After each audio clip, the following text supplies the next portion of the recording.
தேர்தலை நின்று மக்களை சந்திக்காத நிர்மலா சீதாராமனுக்கு எதுக்கு 10 ஆண்டுகளை உயர்ந்த பதவி கொடுத்தீங்க? தேர்தலில் தோற்று போன அருண்ஜேட்லிக்கு எதுக்கு நிதியமைச்சர் கொடுத்தீங்க?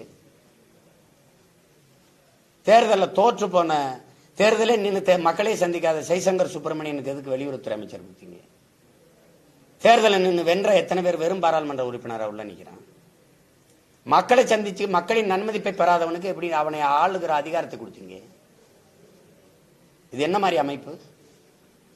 அருண்ஜேட்லி 1.5 லட்சம் வாக்குல தோக்கடிச்சான்ல, அவன் அமைச்சரா வந்து எங்களை நிர்வாகம் பண்ணிடக்கூடாதுன்னு மக்களுக்கு கோபம், அவர் வந்துடக்கூடாதுன்னு. அப்ப நீ ராஜ்யசபா உறுப்பினராக்கி வச்சிருக்கல, எங்களுக்கு பிரச்சனை இல்லை. மறுபடியும் எங்க மேல அதிகாரத்தை செலுத்துற அமைச்சர் பதவி எப்படி கொடுத்தா நீ? அப்ப எங்க மக்கள்கிட்ட அதிகாரம் இருக்கு? மக்களுக்கு எதிரான துரோகம், ஜனநாயகத்துக்கு எதிரான துரோகம் இல்லையா அது?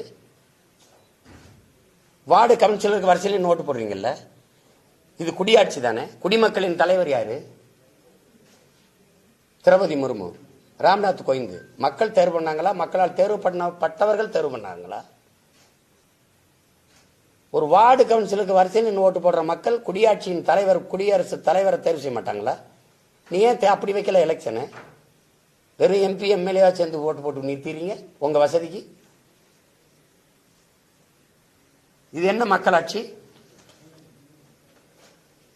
அப்படி யோசிச்சு பாருங்க.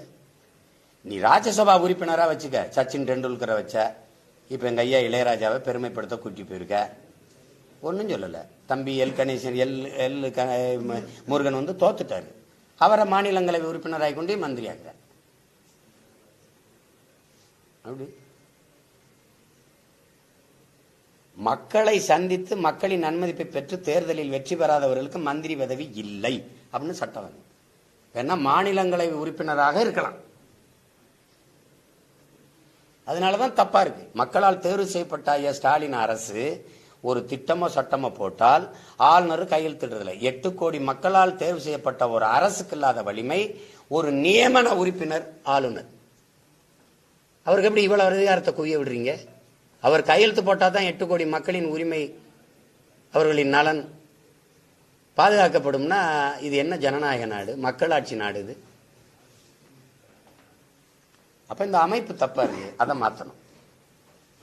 சிலர் ஆங்கிலத்தில் சிஸ்டம் ராங்குங்கிறாங்க, நாங்க அமைப்பு தப்பா இருக்குங்க.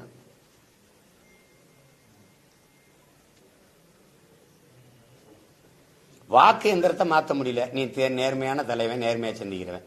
உலகத்தில் எந்தெந்த நாட்டில் வாக்கு எந்திரம் இருக்கு சொல்லுங்க தம்பி?